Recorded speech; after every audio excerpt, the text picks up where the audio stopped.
आई है बहार मिटे जुल्म सितम, प्यार का जमाना आया दूर हुए गम।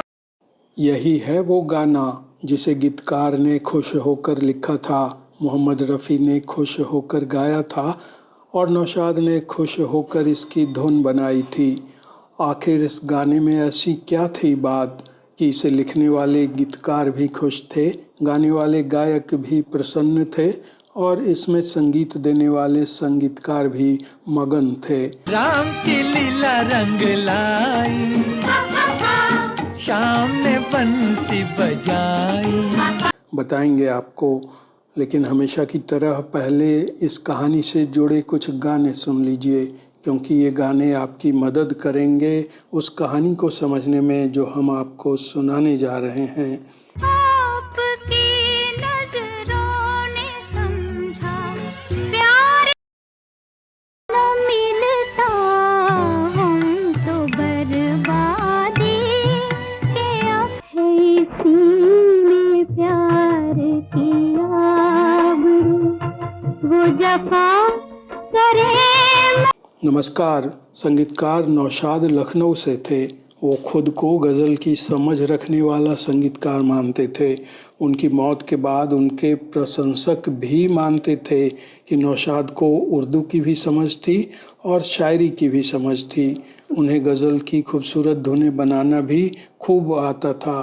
लेकिन नौशाद के इस दावे पर संगीतकार मदन मोहन के बेटे संजीव कोहली ने एक बार सवाल उठा दिया था।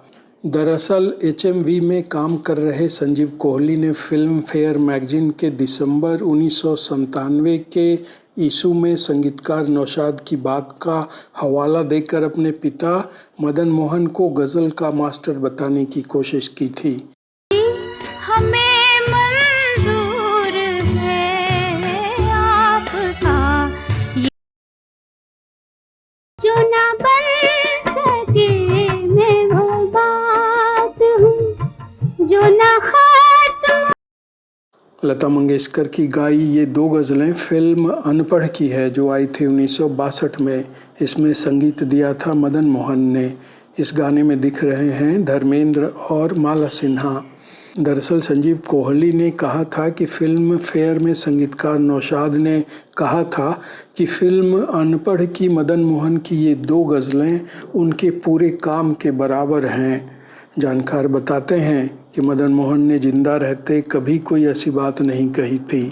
14 जुलाई 1975 को मदन मोहन के गुजर जाने के इतने सालों बाद उनके पुत्र संजीव कोहली अब नौशाद की बात का मतलब अपने हिसाब से निकाल रहे थे। मज़ेदार बात यह है कि नौशाद की बेटी फ़हमीदा मदन मोहन के बेटे संजीव कोहली की बात से सहमत नहीं थी। वो अपने पिता की बात से भी सहमत नहीं थी।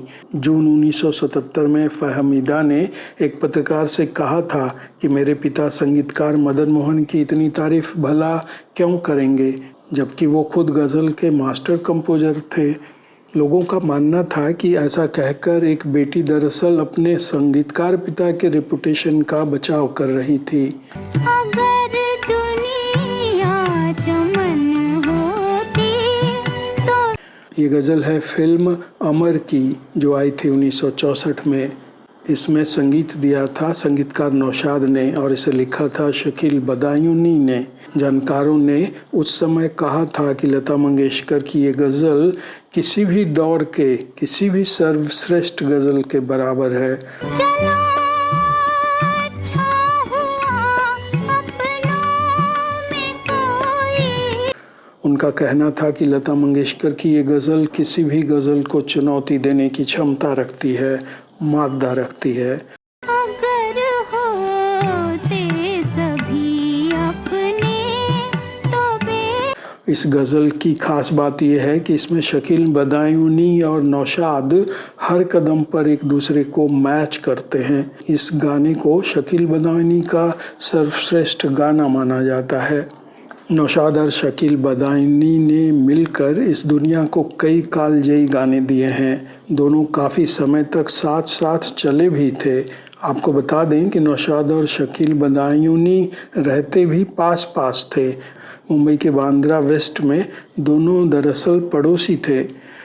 अब आते हैं कहानी के मुख्य हिस्से पर। किताबें बताती हैं कि जब फिल्म राम और श्याम बन रही थी तो शकील बदायूनी किसी वजह से कुछ दिनों के लिए पास के हिल स्टेशन चले गए थे। उस समय नौशाद और शकील बदायूनी राम और श्याम पर काम कर रहे थे। कहा जाता है कि जब शकील बदायूनी हिल स्टेशन पर थे तो नौशाद ने राम और श्याम के प्रोड्यूसर बी नागी रेड्डी से कहा था कि वो शकील बदायूनी को उनके बकाए के 10,000 रुपये भिजवा दें। बी नागी रेड्डी ने ऐसा ही किया था और शकील बदायूनी को 10,000 रुपये भेज दिए थे।